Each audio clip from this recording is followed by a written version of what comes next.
Hello everybody. As you can see, I'm in right in a forest. It's a campground, but it's in a beautiful forest called La Pine, and it's in Oregon. So let me tell you what happened between Utah and Oregon. There are two big events that I have to let you know. Okay, in Utah is beautiful, absolutely beautiful. I had to pick up from a friend of mine. I had to pick up a rainproof jacket, and I went through Zion Park. It was some beautiful off-road.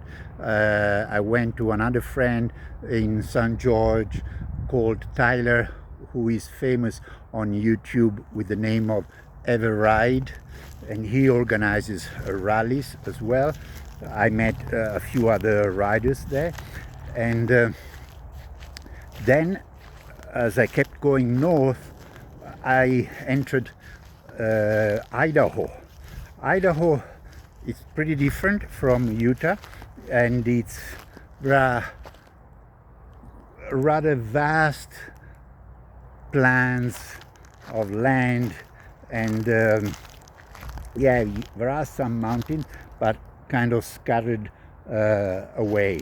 And there I've done the off-road. It's called backcountry route, and it connects Idaho all the way to Oregon. That was my plan. My initial plan anyhow. Just before starting it, I couldn't find the campground, and I actually camped.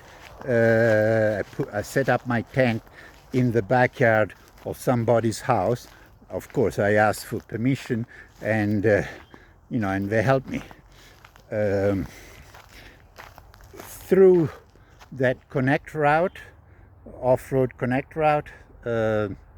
I fell and I hit myself, although I was going, I would say, slowly, like a usual off-road track. It wasn't terribly difficult, but in some parts it was washed out, and once I didn't ride it properly, and of course I fell.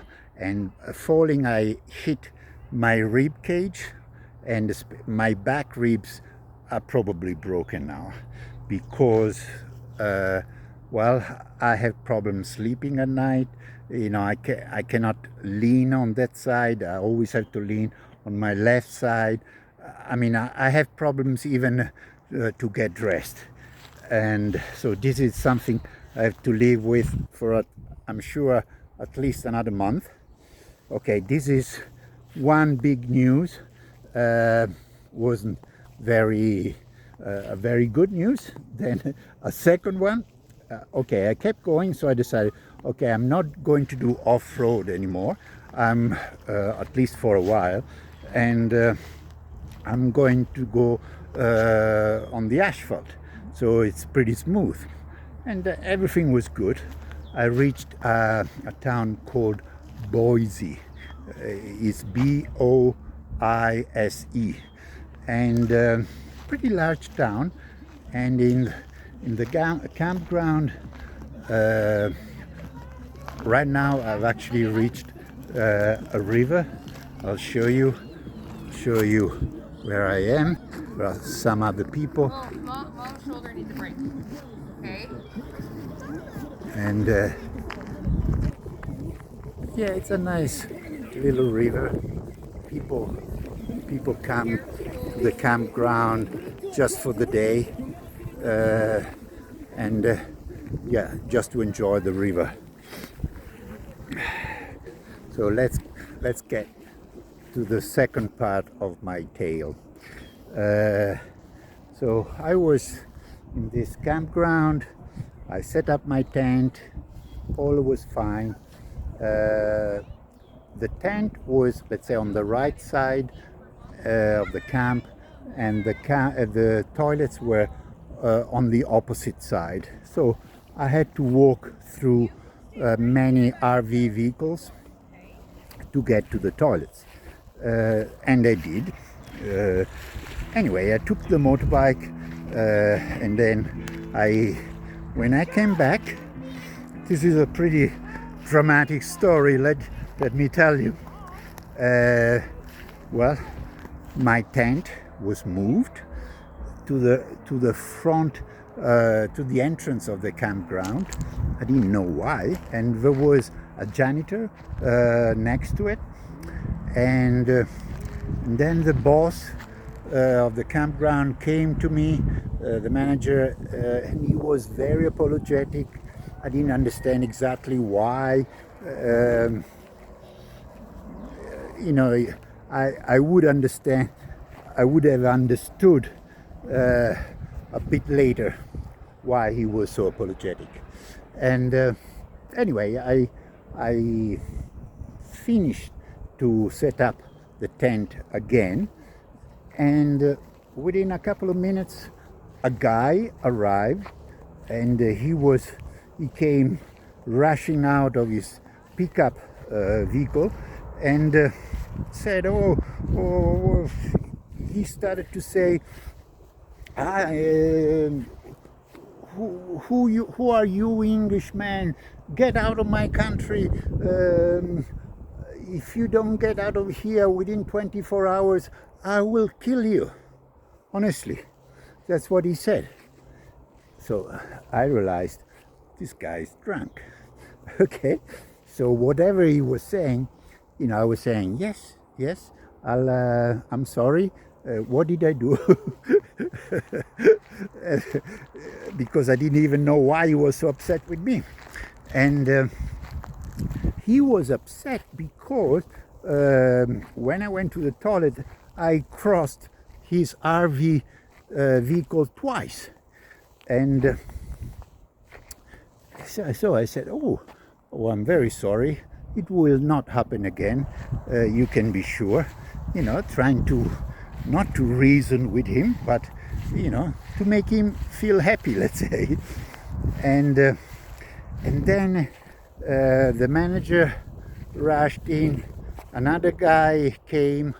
The manager, the partner of the manager came as well, and she asked the drunk guy to leave. And in the meantime, one of the guys had called the police. He had called the police because the drunk guy, he had a pistol in his back. And even the manager saw it, and he was aware of it. So it was, let's say, a pretty dangerous situation. After 3 minutes, 3 police cars arrived. We were all questioned about what happened, the sequence of events, the details of who we are, and what else.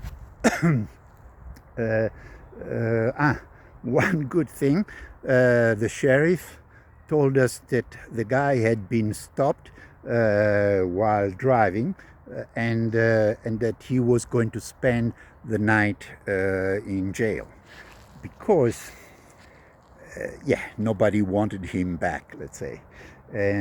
Although, to be honest, I was not scared. Honestly, I was calm throughout. But the only thing during the night, at one point I thought, well, what happens if he sends one of his friends? So that kept me awake for a while. But no, everything went okay. And the morning after, anyhow, I left.